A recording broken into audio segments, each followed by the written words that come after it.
আসসালামু আলাইকুম, welcome back to my channel. কেমন আছেন সবাই? আশা করি ভালো আছেন। আলহামদুলিল্লাহ আমিও ভালো আছি।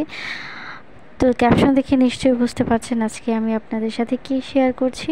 তো চলুন মূল উপকরণে চলে যাই। প্রথমেই আমি একটি ফ্রাই প্যানে পরিমাণ মতো তেল দিয়ে দিয়েছি। তেল দিয়ে তারপর পরিমাণ মতো পেঁয়াজ কাঁচামরিচ দিয়ে দিয়েছি।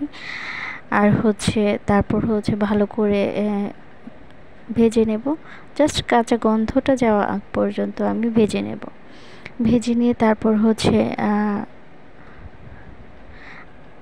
আরেকটি বাটিতে আমি হলুদের গুঁড়া, মরিচের গুঁড়া, ধনিয়া গুঁড়া, লবণ, আদা রসুন পেস্ট আমি এখানে একসাথে পানি দিয়ে গুলিয়ে নিয়েছি। গুলিয়ে নিয়ে তারপরে এখানে আবার আমি অ্যাড করে দিয়েছি। অ্যাড করে দিয়ে তারপর আমি ভালো করে কষিয়ে নিব। ভালো করে কষিয়ে নিতে হবে। আরেকটু করে পানি দিয়ে দিব। পানি দিয়ে তারপর আমি কষিয়ে নেব।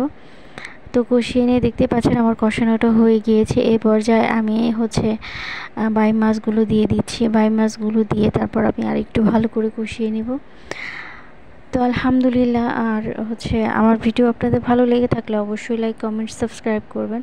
আর যারা অলরেডি করে ফেলেছেন তাদের সবাইকে অসংখ্য ধন্যবাদ। যারা এখনও করেনি প্লিজ আমার চ্যানেলটিকে সাবস্ক্রাইব করে দেবেন, পাশে বেল আইকনটি বাজিয়ে দেবেন। তো সবাইকে অসংখ্য ধন্যবাদ। আর যদি আমার চ্যানেলের কোনো ভিডিও আপনাদের ভালো লেগে থাকে তাহলে প্লিজ সাবস্ক্রাইব করে দিবেন। তো কষানো হয়ে গিয়েছে। আপনাদের সাথে কথা বলতে বলতে এ পর্যায়ে আমি অল্প একটু করে পানি দিয়ে দিয়েছি। জাস্ট সেদ্ধ হওয়ার জন্য পানি দিয়ে দিয়েছি।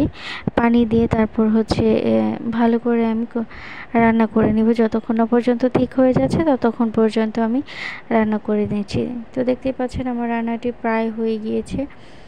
তো এ পর্যায়ে আমি আপনাদেরকে সার্ভ করে দেখিয়ে দিচ্ছি। তো সার্ভ করে দেখিয়ে দিব। আর পরবর্তী ভিডিও দেখার আমন্ত্রণ জানিয়ে আজকের মতো এখানেই বিদায় নিচ্ছি। সবাই ভালো থাকবেন, সুস্থ থাকবেন, আমার জন্য দোয়া করবেন। আল্লাহ হাফেজ।